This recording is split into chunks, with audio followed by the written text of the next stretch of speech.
Não se esqueça de se inscrever no canal, curta e compartilhe. Juntos faremos a ponte de comando ficar cada vez mais forte.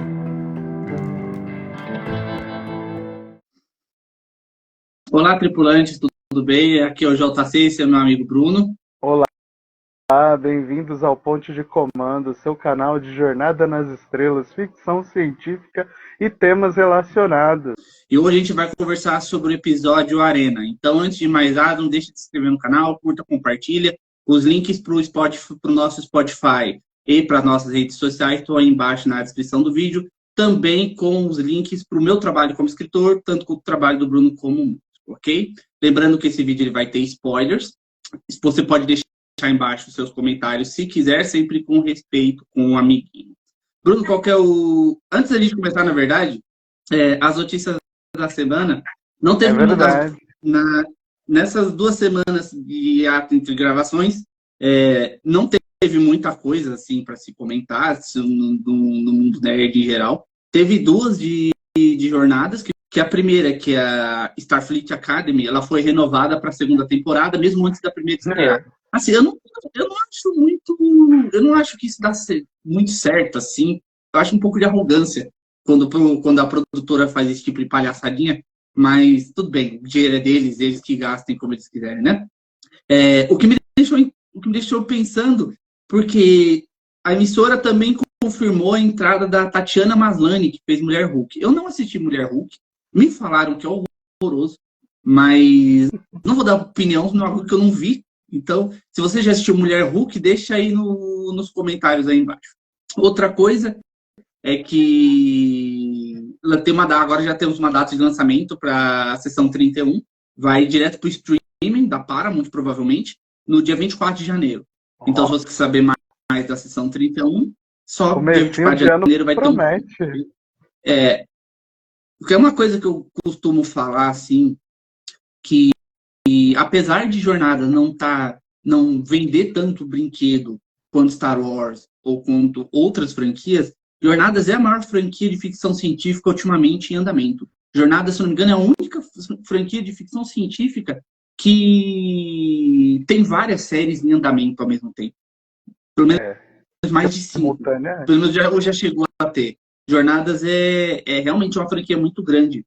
E ela não tem previsão de término. A maior parte das séries que a gente assiste, ou pelo menos séries do MCU, elas têm uma previsão de término.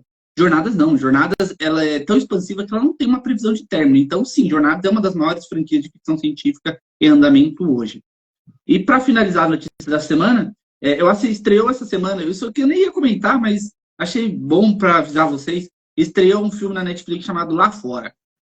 Passem longe desse filme, porque ele é horroroso. Por quê? Caramba, é uma das coisas mais assim, mais tristes de se assistir, que eu já vi. Não é triste no sentido de, nossa, esse filme é bom, ele é triste. Não, o filme é horroroso, do início ao fim.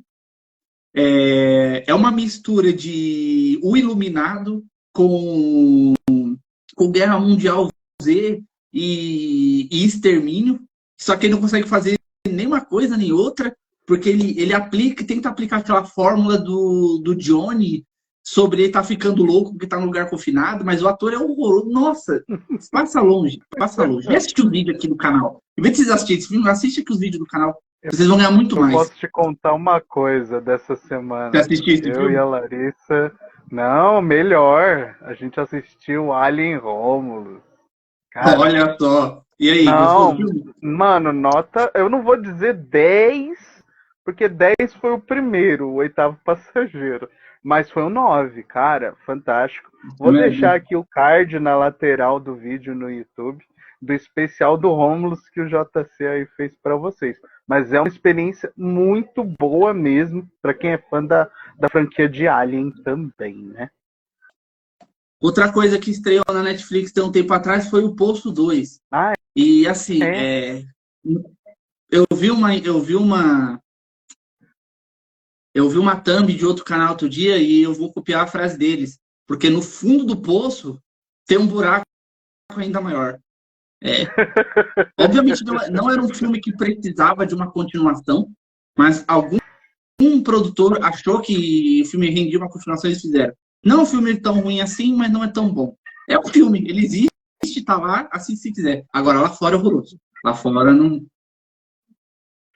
Enfim, Bruno, qual que é... Vamos direto pro nosso vídeo agora? Bruno, qual que é a sinopse de hoje? 19º review, né, da série clássica de Jornada nas Estrelas, né? E a gente está no episódio Arena. Como eu já mencionei algumas vezes, a gente está seguindo a ordem de produção dos episódios. Se vocês for ver ele no streaming, tanto da Paramount, Netflix e outros, aí a ordem é como ele foi exibido lá nos anos 60, tá? Bom, o Arena, né? Ele foi exibido pela primeira vez em 19 de janeiro de 67. Ele ainda é daquele lote de episódios que começou no início do ano de 67, antes do final da primeira temporada, né? O roteiro, aí entra uma história interessante. O roteiro ele foi escrito pelo Gene Alcon. Porém, o que aconteceu? Quando o roteiro chegou na mão da produção, a Desilu e a NBC, eles comentaram para o Gene Alcon o seguinte: ó, isso aqui está muito parecido com a obra de ficção científica do Frederick Baum, que também se chama Arena. Mas o problema não é o título. A história do filme de 1944 do Brown é de justamente um alienígena e forças da Terra num futuro imaginário se enfrentando, e aí uma força alienígena superior às duas raças leva um representante da humanidade e um representante dos Rulers, que é o inimigo dessa história de 44, e lá eles entram numa arena gigante em um duelo mortal. Então, assim, a história que a gente vai ter do Kirk com o Gorn é muito parecida com a do Arena de 44. E aí, o que a NBC e a Desilu fizeram? Falaram pro Gene o seguinte: ó, a gente sabe que você escreveu um negócio com um pano pra Jornada nas Estrelas, mas o crédito tem que ser dado a quem criou a primeira história. E aí vocês vão ver que no final do episódio tem lá os créditos dados justamente ao Frederick Brown. E aí o roteiro fica como crédito do Gene, né? Bom, o título ele é Arena, né, em qualquer tradução, né, seja hoje ou no passado, né? E aqui a gente vai ter alguns convidados, né, que a gente vai ter dois convidados aí super fantasiados. Eu gostei muito disso nesse episódio, né? Em que a gente vai ter os Gorns, né? Que são uma raça réptil de sangue frio, super forte, porém muito lenta, né? As condições e características dos Gorns em Jornada, elas vão modificar várias vezes, né? Até no Kelvin Timeline, que se você pegar a versão de videogame do Xbox, em que tem o Kirk do J.J. Abrams e o Spock, tem uma versão dos Gorns, né, no jogo em que eles são super ágeis e rápidos. Já na versão do Strange New Worlds, eles usam um capacete para respirar.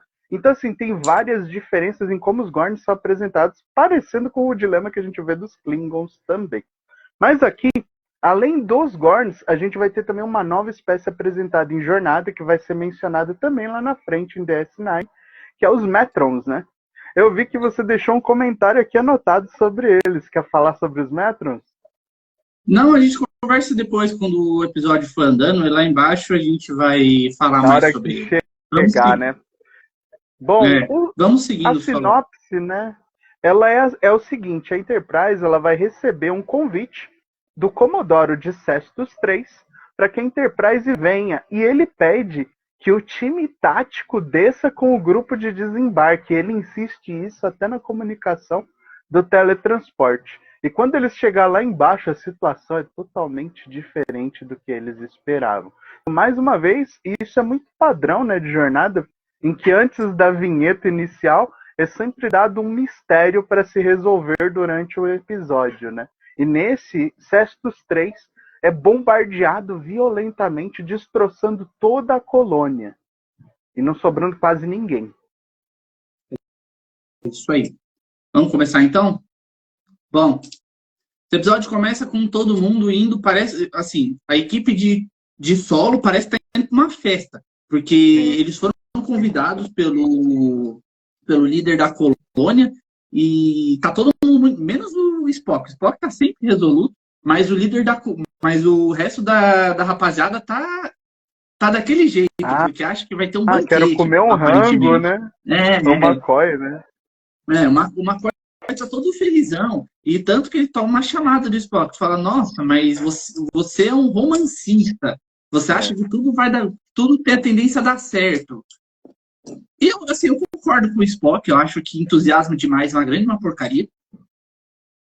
Só quem já conviveu com uma pessoa entusiasta das 6 da manhã até a meia-noite vai saber como isso é chato. Às vezes a gente precisa de um pouco de realidade. Uma pessoa que só quer festa, às vezes, torra o nosso...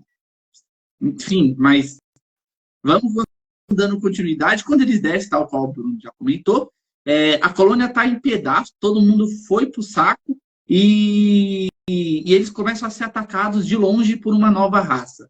O Kirk até manda um dos camisas vermelhas pro rei para fazer uma medição, algo assim, mas ele é desintegrado imediatamente. E eu já achei esse começo aqui muito bom, muito explosivo. O cara levantou do murinho, aqui né? Foi animal. Sumiu, buft. Isso aqui uma foi... coisa que eu fiquei pensando, isso é muito mais pra galera do século XX, né? Que tinha aquelas bombas de morteiro que elas faziam zumbido, né? E o episódio inteiro fica fazendo o zumbido das bombas. E assim, a filmagem é um cenário construído mesmo, né? De Cestus 3, em campo aberto. Aí eu fiquei pensando, nossa, os caras gastaram uma grana preta pra fazer aquele cenário da colônia destroçada, porque ali não é quadro pintado, não é coisa colocada por cima, é um cenário construído mesmo. E assim, muito interessante. E as explosões são para valer, né? Uma curiosidade que eu também comentei no meu rascunho aqui, e o JC também, é que nas gravações, essas explosões renderam os unidos no ouvido, os unidos crônicos, tanto para o Shatner, para o Nimoy e para o DeForest Kelley. Porque as explosões foram para valer, os cara investiram pesado em realidade. Foi tão real que deixou os caras com problema de ouvido. Mas, enfim, uma observação sobre isso é que essa situação se passa, tecnicamente, em 2267. Se a gente pegar lá em Deep Space Nine, no episódio Family Business, eles comentam que os humanos voltaram para Cestus 3. Se essas datas baterem, se isso for canônico, então os humanos voltam para Cestus 3 só 104 anos depois que essa história aqui aconteceu. Eu fiz o cálculo. É aproximado, tá? Caso tenha errado algum ano a mais. Não há uma me culpar. menção oficial, né? A gente estima isso mesmo. É porque eu fiz o cálculo baseado no que foi falado nas duas séries. Se essa agora é do 2267 e lá em 2231 os terrenos tinham voltado, então dá aproximadamente 100 anos depois, mais ou menos. Demoraram bastante para voltar. Bom, eles estão lá, eles sofrem um ataque com o morteiro e enquanto eles estão lutando para sobreviver, o Kirk ordena que o Zulu saia de órbita, porque é preferível que ele morra do que a nave dele ser destruída, e porque o Zulu também está sendo atacado pela nave dos Gorns. E o Zulu fica meio assim, mas vou deixar, capitão, não, vai embora, proteja a minha nave. E o Zulu faz exatamente isso. E aí, quando volta para a cena, eles estão tentando revidar. Eu achei muito legal disso, porque eles estão usando um morteiro futurista que vem com umas bolas de luz, umas joias, uma joia azul. Cara, achei isso foda. Eu vou falar, esse tipo de coisa que eu quero ver em Jornada. Eu quero ver esses próprios estranhos. Eu quero ver alienígena, eu quero ver um cara usando uma roupa de alienígena. Eu quero ver computação gráfica. Pelo menos não a princípio, depois eu sei que não tem como fugir disso. Mas, cara, isso aqui foi muito louco. Eles no meio do campo, caindo nas bombas, o cara sendo desintegrado, eles atirando de volta, tá uma confusão. Eu fico muito animado com essas coisas. Isso aqui é ficção científica. Uma parte que eu achei legal dessa cena é o Spock tá com o tricorder tentando determinar a posição que eles estão pro Kirk atirar com o morteiro, né? É que o tricorder explode na mão do Spock, ele começa a sair fumaça. Aí eu fiquei pensando assim, aquilo tinha alguma coisa dentro para estourar antes e ele soltou na hora certa ou foi tudo na coragem mesmo? Aqui vai uma coisa que eu não tinha pensado, mas que agora eu fiquei... Agora raciocinei. Na hora que ele largou. O Spock fala que os inimigos estão enchendo o aparelho dele com ondas, vão fazer ele explodir. Por mais que isso pareça ficção científica, aqui no mundo real a gente tem registro disso, tá? Se vocês acharem que não, há umas semanas atrás, a galerinha que estava em guerra explodiu mais de 1000 pagers fazendo essa graça. Eles mandaram um sinal pro pager. Cara, olha só. Olha só. Mas é bem isso. Mas eu, assim, do ponto de vista da ficção científica, voltando pra cá, né? Eu achei isso legal, assim, porque mostrou como é que os humanos, ou melhor, como é que a federação, né?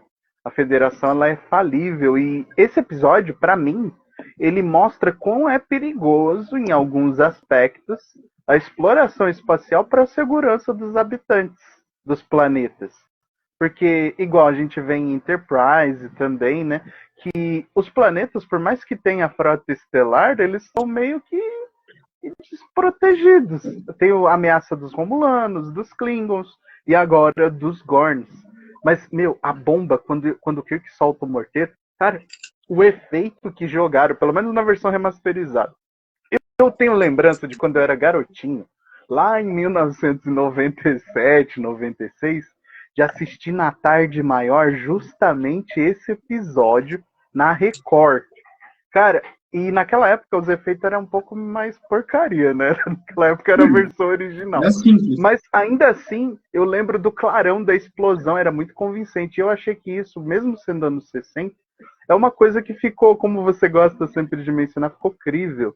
Que eles detonaram o grupo de desembarque Gorn com esse ataque, né, de Revid.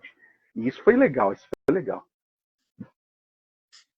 Aqui vai começar a entrar Aqui o episódio já está começando a esquentar.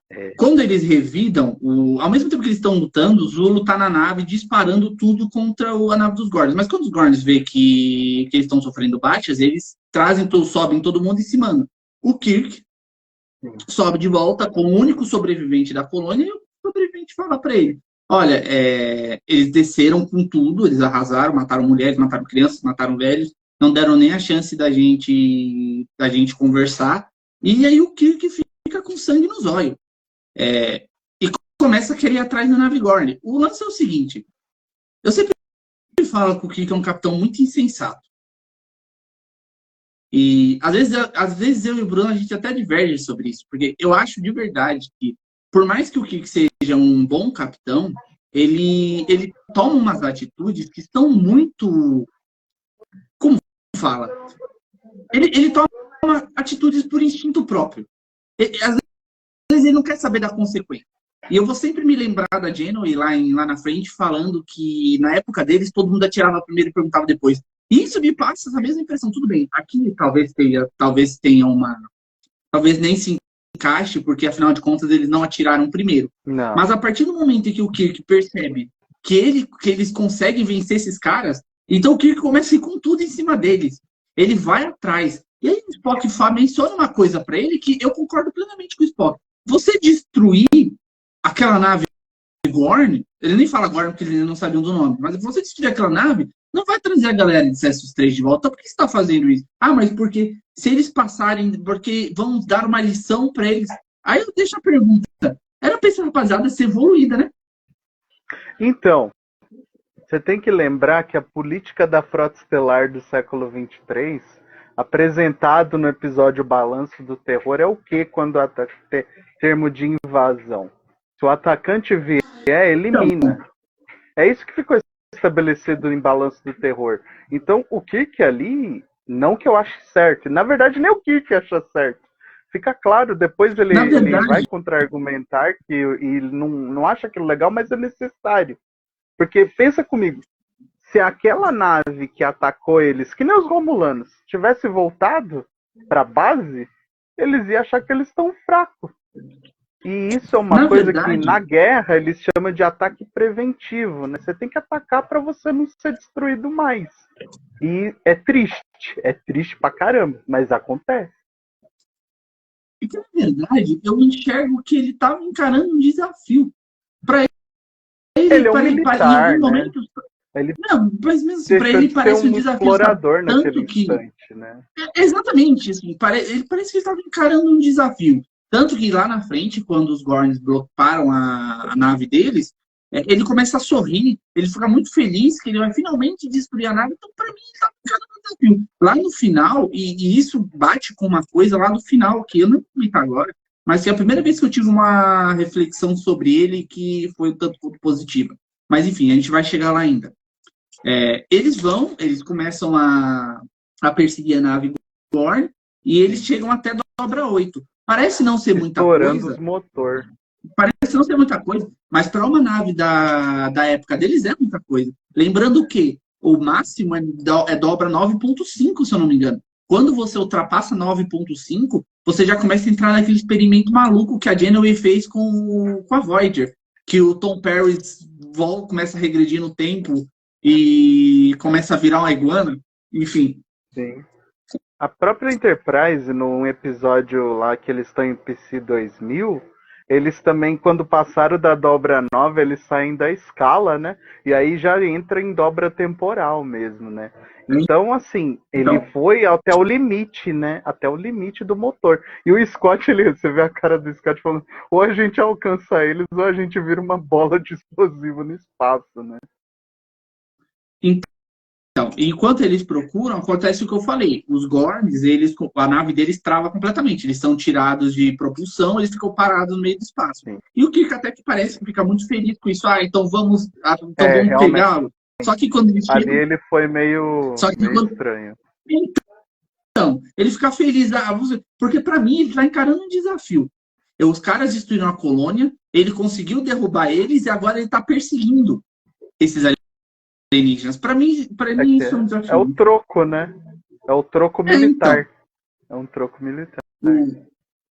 Só que quando eles estão para chegar perto da nave inimiga, o sistema deles estão travados.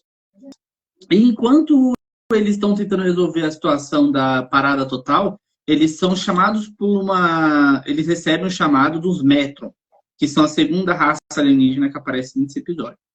E a gente não vê os Metrons a princípio, é só uma quantidade de luzes numa tela. E achei interessante que Metron, esse nome Metrons, eles foram nomeados em homenagem a Metatron, que é um soldado de patente alta nos exércitos de Miguel. E isso vai muito de encontro com a aparência desses alienígenas do final, que a gente vai comentar. De qualquer forma, a Enterprise não tem como se livrar dos Metrons, porque eles não sabem nem o que está segurando eles. E a regra dos Metrons é a seguinte: nós vamos transportar o seu capitão, mais o capitão da nave Gorn, para a superfície de um planeta previamente planejado, e vocês vão lutar até que um dos dois morra. Os sobreviventes podem ir embora. Já que vocês querem tanto se matar, então a gente vai providenciar para vocês o ambiente propício. E aí achei da hora essa interação, porque é aí que a gente percebe o quão o jogo é perigoso. O que estava feliz até então de perseguir os Gorns, mas será que ele gostaria de enfrentar um alienígena que ele nunca viu? Mano, fora da ponte, né? Fora da ponte, é tipo um cachorro que late por dentro do portão, sabe? E tanto que a expressão corporal dele muda. A voz dele começa a ficar fina, ele começa a ficar parado. Ele não esperava aquilo. É legal você disparar na nave dos outros com o phaser. Agora, você lutar no soco contra um alienígena que você nunca viu, lembrando que a raça humana é muito frágil, tá? E isso aqui não é nem eu tô falando, qualquer outra raça da galáxia, tirando, acredito, com aquela raça que aparece lá em Deep Space, que não tem coluna vertebral, qualquer outra raça é muito mais forte do que um ser humano. Até o Ferengi, se bobear, tem mais força física que o ser humano. O ser humano é muito frágil. Então, para ele lutar de igual para igual com uma coisa que ele nunca viu, é um problema. E tal qual, assim que muda a cena, mostra o Gorn. Nossa, isso foi incrível. Assim, de verdade, é disso que eu tô falando. Eu ia te falar um negócio. Lembra que uns dias atrás eu ia te falar um negócio. É a segunda vez que a gente vê o Kirk ser sequestrado da ponte, né? No episódio anterior do Senhor de Gotes, ele tava do lado do sul e ele foi sequestrado. Aí agora ele foi sequestrado de novo. Agora, eu gostei de uma coisa. Isso aqui é uma parte do ator. A Nichelle Nichols, ela dá um grito muito convincente, cara. Na hora que o Kirk desaparece, a Uhura dá um grito de pânico. E isso daí pra mim me deixou assim muito marcante de como aquela situação estava sendo assustadora para a tripulação, na verdade. Porque eles perderam o poder de fogo, poder de locomoção, eles estavam à mercê, era um alvo no espaço. Né? Então é uma situação assustadora para todos eles, não só para o Kirk. Mas a transição, realmente, a transição para aquela carona de dinossauro gigante. Mas é muito louco. Rapaziada, isso aqui é ficção científica no talo. E isso aqui é muito bom. Vocês não terem minha empolgação. Eu adoro ver o eu gostei da que tem alguém numa fantasia, fantasia. Eu gostei. Nossa, Assim, tem muito só bem um feito. detalhe que eu achei estranho na fantasia Que às vezes do ele Gorn. tá usando calça. Não, os olhos. Os olhos parecem de inseto. Né? Mas os olhos negócio... é o que chama a atenção. Os olhos chama se não muita fosse atenção, os olhos, não seria tão legal. Mas os olhos chamam a atenção. O que eu não gostei é que em alguns takes, é porque eu sou muito detalhista, em alguns takes ele tá obviamente usando calça. Tipo, não é parte da fantasia. Em alguns takes dá pra ver a barra da calça balançando. E aí eu já achei meio fanfarrão. Tipo, beleza, ele é um lagartão gigante usando calça Agora, no assim. Aí não eu dá. queria aproveitar mas esse é muito take bom. especial que o Gorn aparece na história, né? Não é mais a nave Gorn, é o Gorn, né? A gente tem aqui, eu quero deixar aqui uma menção especial ao cara que vestiu esse personagem. Gary M. Coombs, nascido em 1935. Ele foi o dublê do William Shatner em vários episódios da série clássica, em Jornada nas Estrelas, A Ira de Khan, e ele foi também o Capitão Gorn nesse episódio. E assim, o Gary M. Coombs não foi creditado em nenhum episódio ou filme de Jornada. Então eu quero deixar aqui para vocês que estão nos assistindo, que esse senhor, esse guerreiro, estava ali naquele cenário aberto, pegando fogo numa fantasia de couro, de borracha, sufocante. Né? Ele fez 18 filmes desde 1966 até 2005 como dublê. Cara, que carreira. Então eu deixo aqui a nossa homenagem ao Gary M. Coombs. Ele não foi o cara que arrancou a cabeça da fantasia em alguns episódios atrás? Que apareceu algum alienígena usando fantasia. Aí é o outro. E ele arrancou. Eu tinha não pensado era que era o mesmo coelho. cara. Na verdade, ele vai ser o Kirk. Ele não era o cara que se vestiu de coelho? Não, não é não. Eu acho que era o mesmo cara, hein? Porque, não, se eu não me engano, ele sofreu o dobro. Tanto que ele fez o lance do coelho, ele brigou com o produtor, ele arrancou a cabeça da fantasia de coelho. E nesse aqui, ele sofreu o dobro. É outro dublê? Esse é o dublê do Shatner. O dublê do Shatner faz o Capitão Gorn. Caramba, eu pensava que era o mesmo. É diferente. Não, não é não. E ele também vai participar em outros episódios, que vai ser o próximo, que é o Fator Alternativo, que também é nesse set de filmagem, né, que é em campo aberto ainda, né? Vai aparecer como Kirk em Semente do Espaço e também em Operação Aniquilar. Ele também vai aparecer no final da primeira temporada também como Kirk e como um oficial Klingon. Mas aqui fica a minha homenagem a esse cara que foi fantástico. Isso. O duelo. Isso aí. Uma observação, logo, só para a gente continuar a questão do Gorn, essa localidade onde foi filmado fica dentro de um parque natural nos Estados Unidos, é o Vasquez Rocks Natural. E no Google Maps aparece, se você pesquisar bonitinho, aparece como Star Trek Historic Film Site. Está caracterizado como centro de filmagem de Jornada. Depois, talvez, a gente deixe aqui para vocês como pesquisar bonitinho para vocês irem lá, para vocês verem lá atrás. Mas, enfim. Então, o Gorn aparece em toda essa beldade. E, nossa, é incrível. Isso aqui né? Gente, vamos lá. É um lagartão humanoide, de tanga, no meio do nada, com olho brilhante. Não tem como ser mais ficção científica que isso aqui. Não tem como. Não tem Muito como. alienígena. Aqui, muito o episódio me ganhou aqui. O episódio me ganhou aqui. E o Kirk não tem o que fazer com o Gorn. Pra começar com o Gorn, a primeira coisa que faz é pegar um galho pra bater no Kirk. Verdade. Isso aqui é muito legal. Isso aqui é muito legal. E o Kirk obviamente, não teve chance nenhuma. Não, ele teve chance agarrou nenhuma. ele, já era. No... É que assim, o Gorn, ele é forte, né? Ele tem a força de um réptil, né? Mas ele é lento. Essa é a única fraqueza dele. Ele tem uma pele grossa, ele é forte, mas ele é lento. Ele é lento. Se a gente for parar pra pensar, répteis, na verdade, não são muito ágeis. Sim. Pelo menos os maiores não. Né? O maior réptil que a gente tem é o quê? Um dragão de Komodo. E apesar eu não sei a que velocidade corre um dragão de Komodo. Dizem que corre muito. Mas, pelos vídeos que eu vejo, é um bicho bem lentão. É um bicho bem devagar. Normalmente ele tem um metabolismo devagar, né? Então. Muito. E, igual se eu não me engano, né? ele produz... se eu não me engano, ele até produz veneno, porque ele não consegue correr muito atrás de presa. Então, ele produz uma toxina que deixa a presa paralisada.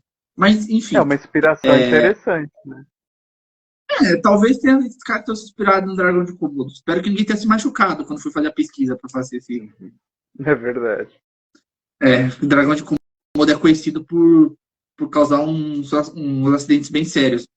Inclusive, eles comem criança, tá? Isso aqui não é nem uma objeção, isso aqui não é nem uma invenção. Isso aqui não é nem invenção minha, não. Longe, eu já assisti um documentário. Vai uma menção. Eu assisti um documentário uma vez que era sobre uma aldeia que eles estavam pedindo ajuda para o governo, porque os dragões estavam estranho falar isso, né? Mas os dragões eles estavam invadindo as casas, porque tinha certas épocas do ano que as presas estavam diminuindo e eles estavam invadindo as casas para catar a criançada. Isso não é nem zoeira, tipo, tinha uma mãe falando nesse documentário que ela foi dormir. Olha, mano, é horrível, ela foi dormir, ela acordou com a filha dela gritando e a menina tava sendo arrastada para fora. E assim, não é questão dele só não comer você. Se ele te morde, você pega uma infecção que você fica paralisado. Então, é um bichinho bem do safado mesmo. Bem sinistro. Terror mesmo. Só que eu posso dizer que o Kirk teve muita sorte desse bicho não ter veneno também, né? É verdade. Ele Se tem já tivesse veneno ali. Ele é meio humanoide, né? Ele só tem a cabeça, né, de réptil, né? E a pele, cabeça né? triangular. Mas ele tem um corpo humanoide, né? Por uma questão de facilidade da filmagem do roteiro, né? Agora, um crime que eu acho... Não, a luta não deu pra ninguém. O Kirk tomou uma surra. O Kirk tomou uma surra. Correndo. Tomou uma surra. Teve que correr. E enquanto o Kirk tá lá tomando a peia, o Spock tá lá em cima tentando resolver tudo. Só que não tem o que fazer, porque os Metrons, eles prenderam a nave com uma tecnologia que a humanidade não conhece. Então o Spock não tem o que fazer com isso. Ele vai perguntando de um por um como é que tá a situação, se eles têm alguma ideia. Ninguém tem nada. Não tem o que fazer. E o McCoy tá ali só pra pressionar ele, né? Nossa, o McCoy aparece nos piores momentos pra ficar enchendo o saco, né? Mas, enfim. Vale uma menção de uma coisa que a gente não disse. Os Metrons, quando eles mandaram eles pro planeta, eles deram para cada um gravador. É verdade. Por quê? Porque eles iam gravar o que eles quisessem, porque depois eles iam recolher, passar para a nave de cada um e eles iam levar para os seus respectivos governos. E quando o Kirk não consegue lidar com o Gorn, ele começa a fazer a gravação. E o Gorn tá escutando tudo. Cara, isso aqui para mim foi ótimo. Porque o Kirk tá desabafando e o Gorn tá atrás da pedra com o gravador, ouvindo tudo. Aí você percebe que ele não é só um bicho bruto. Ele é inteligente. Ele é esperto. Cara, esse foi um vilãozão. Isso aqui foi um vilãozão. Ele vai usar o próprio gravador como pressão psicológica. Ó, você perdeu. Se rende que eu vou te pegar. Não, eu gostei disso daí. Esse gravador que os Metrons passaram para eles, na verdade, a produção fez a partir de um cortador de cabelo. Eles pegaram uma máquina de cortar cabelo, removeram o pente da máquina, o fio, pintaram de preto e toma, tá pronto o seu gravador. Observação. A minha mãe é cabeleireira, né? E quando eu vi o gravador, eu reconheci na hora, porque eu lembro que ela tirava os pentes de proteção e ficava aquela coisa prateada da lâmina. Aí eu pensei comigo, não é possível que os caras usou uma maquininha de cortar cabelo. Mas usaram. E outra observação, o sensor médico do McCoy, que a gente sempre vê aquele chacoalhinho quando ele passa, aquilo é um saleiro. Então, assim, são coisas muito adaptadas, muito legal isso. Muito original. Ficção científica. Ficção científica. Bom, o McCoy aparece para tentar pressionar o Spock, mas tem que o Spock fazer. E eles até ficam meio assim, porque não tem. Ele até tenta dar sua lógica não te ajuda aqui, meu amigo. Você tá na mesma perdição que ele. Você tá parado do mesmo jeito. Se a lógica do cara não tá ajudando, a sua ciência também não. Então, filho, não adianta discutir. E aí, quando volta pra luta do Kirk, aqui tá muito bom. Eles voltam pra luta e o Gord tá fazendo alguma coisa ali, tá trançando umas plantinhas, ele tá fazendo uma pedra, né? Com pedra. Pô, legal isso aí. E aí o Kirk vê... Não, muito bom. Isso aqui foi ótimo. E aí o Kirk vê uma pedra convenientemente na beira de um penhasco, porque é muito conveniente aquela pedra tá ali. É o coiote. A boca do penhasco. É o pedra do coiote, para jogar no Papalégua. Mas e a pedra que o Gord pega? Não, então... Assim, o Kirk ele joga uma pedra pequena e aí o Gorn joga uma grandona só pra mostrar a força dele, mano. Exatamente. Não, eu achei isso, eu ia falar disso, porque o Kirk pega uma pedrinha e taca, e o Gord não sente nada. Cara, ele pega um pedregulho gigantesco para arremessar no Kirk. Mas enfim, quando o Kirk vê a pedra do coiote na beira do penhasco, ele vai empurrar e dá certo. Ele consegue derrubar no Gorn. Só que aí ele vai lá para finalizar, mas o Gorn levanta. Cara, isso aqui é muito legal. Isso aqui é muito bom. Isso aqui é muito bom. E o que você tem a dizer sobre essa pedra? Ah, não, da pedra. Eu pensei que essa cena da pedra, quando ela cai, na hora que eu tava reassistindo o episódio, eu pensei, eu acho que ele tá só fingindo pro Kirk fugir e cair na armadilha. Que realmente o Kirk depois vai cair na armadilha das tranças e das pedras que caem em cima dele. Então foi meio que o troco, né? Mas assim, não foi. O Gorn machucou um pouco, só que o Kirk ele achou que ele tinha matado ele. E aí não, ele começou a se mexer, o Kirk falou, e deu ruim. E aí ele volta a fugir, só que o Kirk ele fica machucado, né? E aquelas pedras da armadilha vão machucar o tornozelo dele e ele vai começar a mancar o episódio inteiro daqui pra frente. Mas tem uma coisa que eu achei interessante. Esse episódio, a partir daqui, o Kirk ele vai começar a pensar no que os Metrons falaram, que ia ter armas para que fosse justa a luta. E ele não tá encontrando. Só que eles vão usar o artifício lá da ideia da pólvora negra, né? Que você vai usar o diamante, o carvão mineral, o enxofre. Isso daqui é um pouco de convite a entender as coisas, né? Que sempre ficção científica vai lançar nem sempre com toda a verdade, mas uma intenção de você buscar entender as coisas. E o que ele vai querer construir um canhão. A ideia eu achei original, mas pelo que você mesmo mencionou vamos aqui, parte né? Por parte. Não vamos dar um pulão, não. Vamos parte por parte. Tá bom. Vamos parte por parte. Bom, tal qual a gente comentou, o Kirk tenta ir lá finalizar o Gorn, mas não dá certo, ele cai numa armadilha. Eu não sei como ele não quebrou a bacia com aquele monte de pedra em cima dele, mas ele sai mancando. E aí o McCoy volta pra nave. O McCoy continua insistindo com o Spock que eles precisam dar um jeito. Só que o Spock dá um fecho. Fala, amigo, se você tiver alguma ideia, eu sou todo ouvido, porque eu não tenho nenhuma. E aí eles tentam chamar os Metrons. E aí os Metrons mostram sendo caras legais. Eles falam, olha, o seu capitão tá perdendo a luta, e como vocês parecem ter apegos uns pelos outros, nós vamos deixar vocês assistirem os momentos finais dele, para preparar os ritos apropriados. E aí que mostra o Kirk correndo, mancando, e o Gorn pega o comunicador e chama ele. E aí os dois começam a dialogar, e eu acho isso muito bom, cara. Eu acho isso muito bom. O Gorn falando, capitão, você já foi derrotado. Era isso que eu queria lembrar de te mencionar aqui. Sabe essa voz do Gorn? Ela é a voz do mesmo ator que fez o Hulk e o Balok nos episódios anteriores. É o Ted Cassidy, né? Mais uma vez ele tá aí em Jornada, com a voz grave e gutural dele, assustadora. Na dublagem se perde um pouco, claro, mas Sim. no original é o mesmo ator. É que na dublagem se perde porque não é o mesmo dublador dos dois, do Hulk com o Gorn, mas no original sim. E o Gorn, ele contata o Kirk e fala: você já perdeu, se reina que você vai ter uma morte rápida. E o Kirk, aí o Kirk todo machucado vai e responde: oh não, senhor Gorn, vocês atacaram nossa base estelar. A qual o Gorn responde para ele: vocês pousaram nosso território. Já pensou, cara?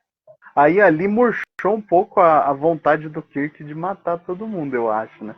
Que ali ele vai realmente ver que ele não estava tão certo assim com a sede de destruir os Gorn, né? Em vingança de Cestus 3. E que, na verdade, o agressor pode ter sido a Federação e não os Gorns. Isso é que eu achei legal. Porque numa guerra, né? Sempre todo mundo acha que tem razão, quando na verdade ninguém tem razão de nada, né?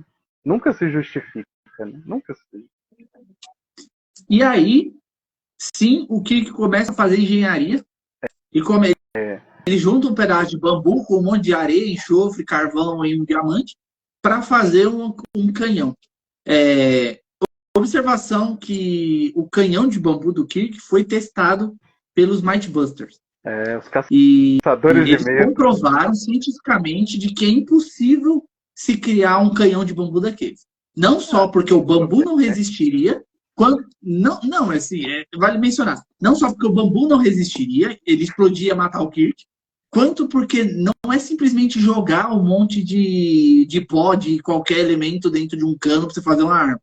E aí depois teve até acho que um quadrinho de jornadas que especifica que os bambus do planeta são muito resistentes, por isso que o Kirk conseguiu. Isso mesmo assim não justifica nada. Porque, de novo, não é você jogar um monte de enxofre.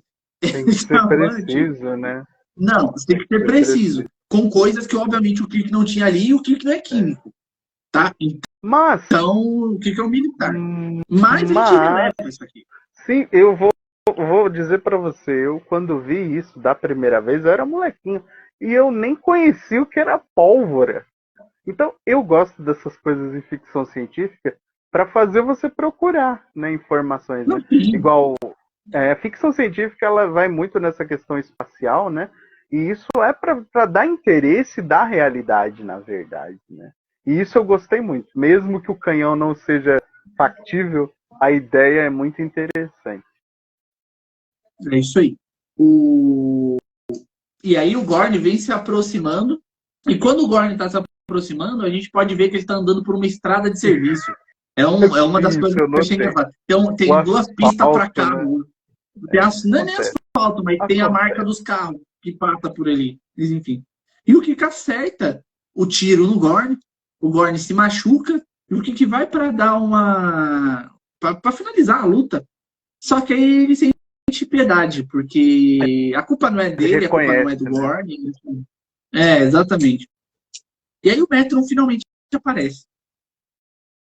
E aí os Metrons aparecem, o Metron, né, porque aparece um só, ele é um bicho bem angelical. Lembra lá atrás que a gente comentou que o nome dele era baseado em arcanjos bíblicos? Metatron. Então, ele é bem angelical mesmo, ele é um menininho usando uma roupa brilhante com uma sapatilha. Eu achei isso muito legal, sabe por quê? Talvez eu seja um pouco cancelado por isso, mas a gente observou que em jornadas, vários dos deuses culturais que algumas civilizações da Terra tiveram, são mostrados como tendo sido alienígenas. E aí a gente vai encontrar os deuses gregos, a gente vai encontrar alguns outros também. E eu não tinha pensado até então se existia a possibilidade do cristianismo ter vindo da mesma simbologia. Tipo, da gente acreditar, a gente tem a nossa própria fé, tal qual os antigos também tiveram. Mas se os Metrons foram essa representação?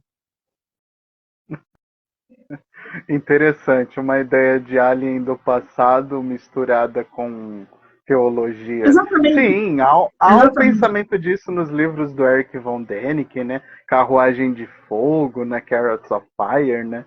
Também a gente vê aí o Tsukalos aí no History Channel toda semana, né? Mas vai ter 2 episódios em jornada ainda. Eu já mencionei numa live, numa gravação anterior, que é o Bread and Circus, Pão e Circo, em que vai tratar justamente disso que você está falando, que é da influência externa em uma teologia semelhante ao cristianismo. E também vai ter um que eu não lembro, na série animada, alguma coisa Damastor, eu não lembro, é um ser sobrenatural que viajou até a Terra e lá ele influenciou na cultura de Salem quando as bruxas foram queimadas. Então, assim, essa influência externa em teologia na Terra é mencionada, assim, em Jornada. Mas não de forma tão proposital quanto em Aliens do passado a gente vê, né? É porque eles não podiam, na verdade, fazer isso. Acho que não pode até hoje, porque dá uma confusão. É um tema delicado mesmo, né? É um tema delicado. Mas se a gente Mas é interessante. quiser ser um pouco mais... Mas se a gente quiser ser um pouco mais específico, pode ser perfeitamente que o cristianismo que eles conhecem na série... Você permite a minha opinião pessoal aqui? Manda ver. A minha opinião pessoal é que, assim, se um anjo ele não nasceu na Terra e ele é um ser físico, o que ele é? Tudo bem, gente, pode chamar ele de ser espiritual, mas se ele não nasceu na Terra, mas isso é uma discussão para um outro tema, outro canal, né? Não para ficção científica, mas essa é a minha opinião pessoal, né? Do Bruno, tá? Pelo amor de Deus. É porque a gente não sabe nada dos Metrons. A gente sabe só a referência que tem deles aqui. Então, mas eu achei uma escolha bem interessante, né? Seres evoluídos, angelicais. Eu acho que isso foi mais uma inspiração. Eu acho que não foi uma coisa proposital para deixar isso para pensamento. Não, isso é coisa da nossa cabeça, mas enfim. Mas é interessante, é um debate legal. Enfim, só salientando, lá em Deep Space Nine, na verdade, o Metron que aparece, ele fala que ele tem mais de 1.500 anos. É 15 mil. É 15 mil anos, nossa, bem mais. Para que ele tem 15 mil anos. E ele tem uma aparência bem jovem. E aí o que comenta que um dia eles podem se relacionar e o Metron fala, quem sabe no futuro muito distante, daqui a mais 1.000 anos. E aí lá em Deep Space Nine, no episódio Business Usual, tem uma menção ao consórcio Metron. E não é canon, mas é muito provável que o consórcio Metron seja o espaço Metron em si. Tal qual a hegemonia Gorn tem lá o espaço dela, enfim. Quando eles sobem de volta para a nave, a Enterprise é realocada espacialmente, ela vai para outro setor, ela é mandada muito longe. É uma coisa curiosa, né? Eles são afastados 500 parsecs. Isso é uma medida astronômica muito grande, cara. É como se eles tivessem sido jogados em outro setor. Arrastou eles para bem longe para não ter chance de ninguém resolver. Agora a gente pega vocês. Não deram chance. Não. Sem essa. E aí, no final, foi a primeira vez que eu percebi que eu acho que o Kirk aprendeu alguma coisa de verdade, sabe? E espero que ele uma continue lição com esse de humildade bem forte, né? Parece que nem eu coloquei no roteiro, parece que ele entendeu o que é o verdadeiro poder. Sabe? Porque quando ele começa a perseguir o Gorn, ele vence o Gorn na rodada em solo, e aí ele parece achar que ele tem um poder maior, porque ele fica animado de perseguir, ele tá dando risada. E no final, quando ele foi salvo por clemência. Ele foi salvo por clemência. Sim, misericórdia. Por misericórdia, sim. E por uma combinação de fatores muito específicos, sabe? E eu acho que isso deve ter pesado muito na consciência dele. Por mais que o Kirk ele tem um ego muito grande. O Kirk ele tem um ego enorme. E por ter um ego enorme, ele tem a tendência achar que ele pode sair, que ele e a tripulação dele podem sair dos maiores problemas sem nenhuma consequência. A gente já viu que ele sai de coisas grandes sem basicamente consequência nenhuma, sabe? Então, ter perdido, porque ele perdeu pra mim, ele quase foi derrotado. Pra mim não foi nem uma vitória, foi um empate, porque ele também tava tudo quebrado. Ele também tava tudo quebrado. Tá, ele ganhou, mas ele também tava tudo quebrado. Então, ele só fez uma coisa de diferente do Gorn. O Gorn talvez, não sei, não é mencionado em nenhum lugar isso. Talvez o Gorn não fosse tão clemente com ele se a situação fosse inversa. Não, o Gorn ia matar porque o Gorn, ele estava ali no espírito de defender o território dele. Então, para ele ia matar mesmo, que eu acho, pelo menos é assim que eu visualizei. Já o Kirk não, ele demonstrou uma coisa que espantou os Metrons, que foi a misericórdia. Ah, isso a gente não esperava de vocês, né? Vocês demonstraram uma emoção um pouquinho evoluída, tanto que o Metron lá ele fala isso. Mas assim, no geral, eu gostei dessa ideia da misericórdia ter sido louvada no roteiro. Porque a gente vê, e eu já mencionei isso no episódio passado, a gente vive num mundo muito conflituoso, nós somos uma espécie muito conflituosa por besteira, né? Hoje em dia a gente resolve pegar um canhão, um morteiro, um antiaéreo por questão de fronteira política, né? E isso é muito triste. E eu acho que essa foi a intenção do Gene Elcun, né? Deixar isso de lado. Para que a gente faz essas coisas? Não faz sentido mesmo. E o Metron também lembra disso. O que vocês fazem não tem sentido nenhum, né? Então é mais uma vez jornada aí mostrando que o caminho da guerra não é o melhor caminho em nenhum sentido, né? E esse é o meu pensamento também. É isso. É isso aí. Erros e acertos? É. Cara, a cena final do combate, assim... A primeira cena de combate que o Kirk toma uma paulada, né? Ele é agarrado pelo Gorn, ele fica... quase só não solta a língua porque a fantasia não deixava, né? Mas aquela cena do Kirk sendo esmagado, ele batendo nas orelhas, aquelas cenas de Kirk Fuda, ele chutando o Gorn. Então, assim, isso eu achei muito, muito charmoso. Embora fosse uma filmagem de anos 60, eu lembro de estar revendo o episódio aqui com a Larissa do meu lado. Ela falou, nossa, isso é muito anos 60. E é mesmo. Mas eu acho legal. Eu gosto disso. Atualmente a gente vê em poucos filmes, e até remenciona aqui o Romulus, né, do Alien. Alien Romulus fez isso, né, de ter efeitos visuais práticos, né? Coisa que naquela época era o mais comum. Hoje é tão incomum você ver uma filmagem com efeito visual prático, né? E essa fantasia do Gorn, pra mim, ela é muito Jornada nas Estrelas, né? Que atualmente a gente tem o Strange New Worlds mostrando um episódio da segunda temporada em que o Gorn aparece que nem um predador. Eu gostei também, gostei. Mas é muito diferente, né? Ele tá num traje, né? Ele é super grande, rápido. Ele enxerga no escuro por calor, que nem uma cobra. Então essas coisas eu acho que são acertos em Jornada, independente de mudar um pouco a história aqui ou ali, né? São coisas que são legais de se colocar para a pessoa assistir, né? E assim, quem iria imaginar um alienígena lagarto nos anos 60? Ninguém, né? Você imaginaria um alienígena com cara de robô, né? Que nem Planeta Proibido, né? Guerra dos Mundos, né? Umas coisas assim, mas um alienígena lagarto foi muito original.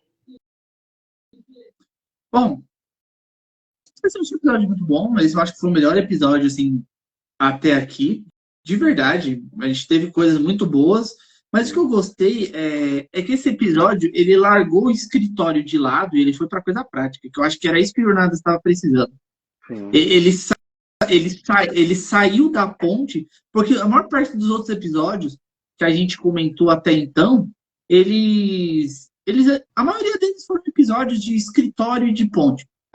Claro, tem os cenários abertos, mas o grande conflito deles é metódico, é como se fosse conflitos filosóficos. Isso aqui não, isso aqui partiu para porrada. E eu gostei muito, porque eu achei que foi um grande diferencial. É muito diferente.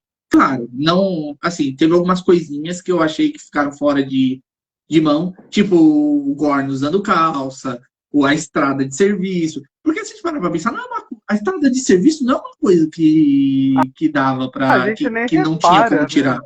A gente nem Não, repara. mas ali tá óbvio. É que nós vamos reparar, mas o fã. Mas é óbvio, é uma estrada, dá pra ver a marca do pneu ali. Enfim. Ainda bem que não carro passou na hora. Não, e assim, tinha o campo inteiro pros caras fazerem cena final. Os caras, eles nem atrasados eles estavam, sabe? Tipo, pra poder gravar. Eles terminaram com 6 dias a gravação, quando o ideal era 7. Então acho que dava pros caras terem tirado aquela que foi gravada em outro lugar. Mas pra mim não me incomodou, não. Achei muito legal. Tem algumas curiosidades pra falar sobre. A primeira delas é que esse episódio, toda essa situação, é muito parecida com um filme antigo de ficção científica, chama Inimigo Meu. Esse tem semelhança. Só que Inimigo Meu, só preciso ver que ano que foi lançado essa bomba, mas Inimigo Meu foi lançado em 85. Então Inimigo Meu talvez tenha se inspirado em Arena para poder funcionar. Mas a lógica é a mesma.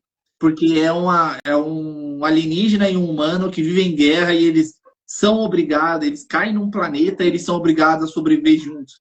Eles têm que se conhecer melhor para parar para as raças deles não se destruírem. Isso me lembra uma coisa, eu ia comentar também, que esse episódio ele me lembrou um episódio de Nova Geração em que o objetivo não é o extermínio de uma das raças, não.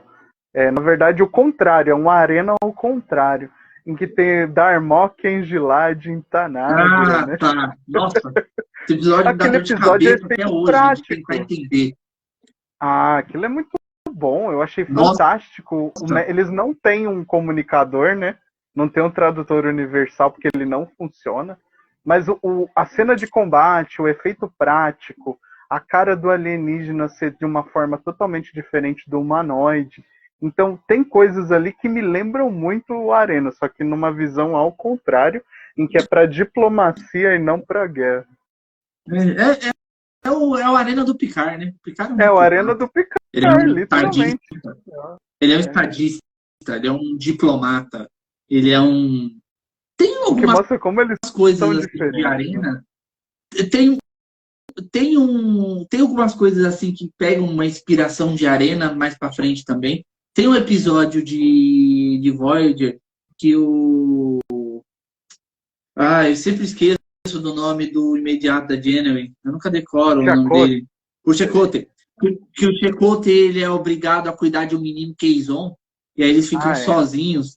E aí o moleque é insuportável. Que, nossa, meu Deus do céu. Mas ele é obrigado a cuidar do menino Kazon. E eles têm que se dar bem, mas eles meio que acabam se entendendo. Talvez em Deep Space Nine também tenha alguma coisa assim. Eu não lembro de ter visto isso em Deep Space Nine, mas é uma série com 8 temporadas, com certeza. Ou 7, 8 temporadas, com certeza deve ter. É grande pra caramba, deve ter episódio assim.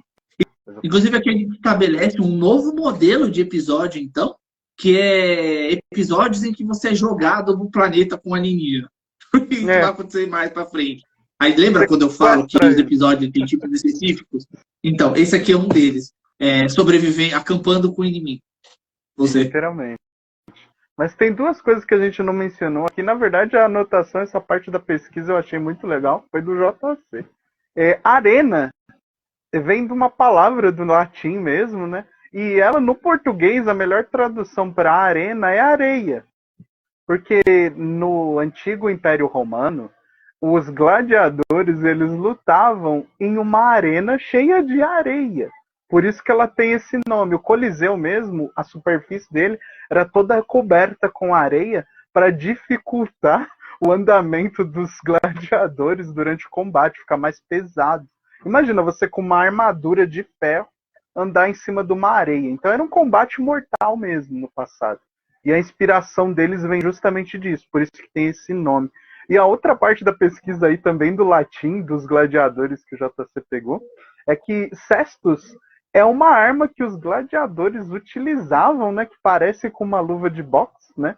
E ela é utilizada também para poder ferir o adversário. Então que interessante, né? Tem palavras soltas dentro do episódio que lembram um combate mortal de gladiadores. Isso aí. Os Gorns, eles são uma das raças reptilianas de jornadas, mas eles não são a única, tá? Fora os Gorns, depois vão aparecer os Vought, que são aqueles dinossauros evoluídos de Void. Vão aparecer a ramificação Shinji, lá de Enterprise. Os reptilianos Shinji, né? Apesar de eu não ter gostado muito dos Shindis, eu achei legal essa ramificação. E tem os Cardassianos também, que eu acho que são os mais conhecidos, né? Os Cardassianos. Eles outra são menos coisa que eu lagarto notei, que os Gorn, né? Mas são um tipo. mas assim, eles são menos lagarto fisicamente, assim, de aparência. Mas a mente? Não é nem da mente, mas acho que de comportamento, eles são tão lagartos quanto os Gorn. Tem um episódio que tem dois deles que eles estão conversando e eles querem conversar num lugar reservado, então eles fazem o holodeck, a holossala, se transformar como se fosse num campo com duas pedras quentes. Então eles deitam em cima das pedras quentes para eles poderem conversar. E eu achei isso muito legal, porque assim, eles são muito diferentes de um ser humano. E eu gosto muito do design, eu nem devia estar falando isso aqui, porque isso não tem nada a ver com o episódio, mas eu gosto muito do design das Cardassianas, porque eu acho o design das Cardassianas muito bom. Cara, assim, os Cardassianos não estão nem aí, eles são triangulares, mas eu tô falando das Cardassianas fêmeas, Agora das fêmeas imagina deles, porque o design delas é muito legal. Uma fêmea Gorn. Se eu não me engano, em Lower Decks tem, né? Em Lower Decks tem a fêmea Gorn. Muito diferente. Isso parece... Me desculpa, eu não tenho como não comparar. Família dinossauros, cara. Família dinossauro. Família dinossauro. Espero que o fim deles não seja tão trágico. Mas o que eu ia comentar também, antes da gente finalizar sobre isso, é que os reptilianos, os alienígenas reptilianos, parecem ser depois tecnicamente, dos mamíferos, porque a gente não pode saber se todos são mamíferos, se a maior parte dos humanoides são mamíferos. Mas o que eu uso o termo mamífero para os alienígenas... Não, sim, eu estou falando dos alienígenas da galáxia. A gente não tem como saber se todos eles são mamíferos. Porque essa parte da biologia do alienígena a gente não sabe. Oi? O Gorn botar um ovo. Mas o Gorn é um lagarto e bota um ovo. Já pensou, isso eu não... Se bem que no filme do Abrams, o Magno no filme do Abrams fala que ele já ajudou no parto de uma Gorn. Então talvez... E aí se a gente for pesquisar, acho que lá no próprio Strange New Worlds é dito que os Gorns botam os ovos dentro de hospedeiros. Então sim, os Gorns eles botam ovos. Então isso torna o filme do J.J. Abrams cientificamente incorreto. Eu tô falando isso como se os Gorns existissem, né? Mas... no que não... É porque esse episódio deixou muito animado. Mas enfim, se a gente for pensar pela construção filogenética que existe dentro de jornadas, os reptilianos são o segundo maior tipo depois dos humanoides mamíferos. E depois, porque depois deles não existe muito mais. A gente quase não viu um alienígena insectoide. São poucos. Nenhum anfíbio. Eu acho que só o doutor lá de Enterprise, que era um anfíbio, se eu não me engano. Acho que ele menciona que o Dr. Flops fala que talvez que eles são anfíbios ou alguma coisa assim. Mas outras classificações são muito pouco exploradas. Mas, enfim. Bruno, nota?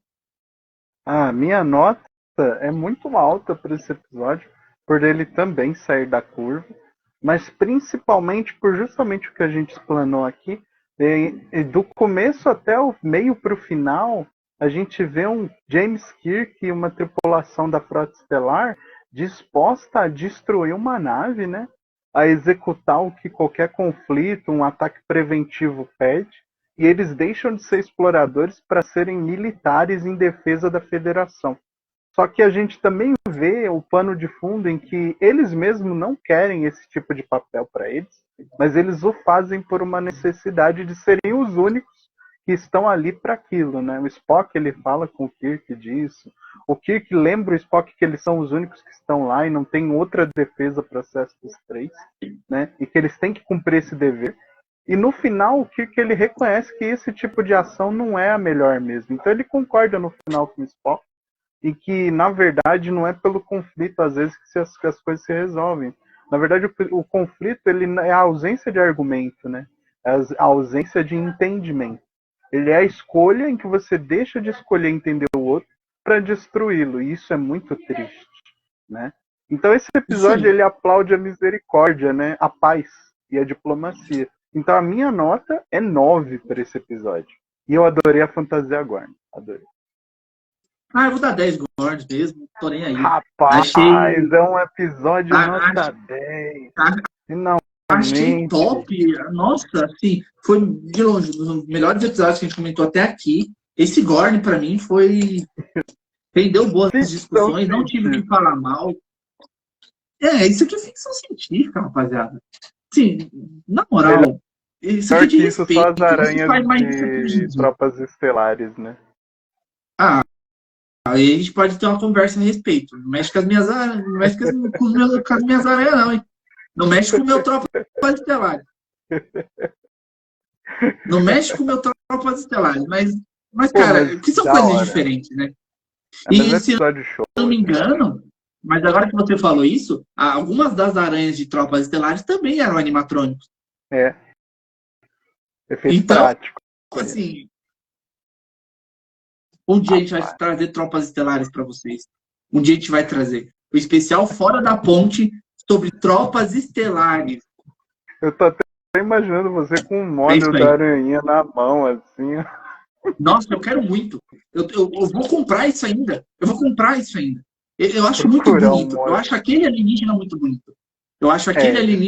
Muito bonito. O design dele, o design daquela aranha, ela não é feita para ele ser um vilão duradouro. Ele é um vilão curto. Mas ele é mortal. Aquele bicho inteiro é uma arma de assassinato. Qualquer posição que você olhar, ele tem uma lâmina. Ele é uma boca com várias. Ele é duas pinças gigantes andando. A coisa mais interessante de ficção científica, eu acredito, é que ela apresenta coisas que são muito inesperadas, né? Ela escolhe tratar de temas de formas totalmente pouco ortodoxas, né?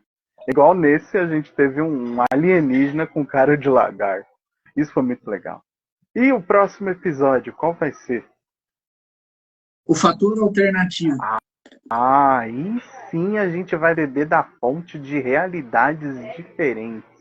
Cara, isso aqui eu vou comentar no próximo vídeo, mas outra vez eles vão escolher algo muito diferenciado do que era ficção nos anos 60, né? Falar de realidade alternativa, multiverso. Hoje tá na moda, né? A DC tem o multiverso dela, a Marvel tem o multiverso dela. Mas lá nos anos 60 era a jornada que estava tratando disso, né? De múltiplas realidades. É isso né? aí. E vai ter outro também lá na frente, né? Com muita calma. A gente vai chegar ainda em Myhor, né? Mas aí já é na segunda temporada. Isso aí. Espelho, meu. Bora, vamos, gente. Bruno, tem mais alguma coisa a comentar?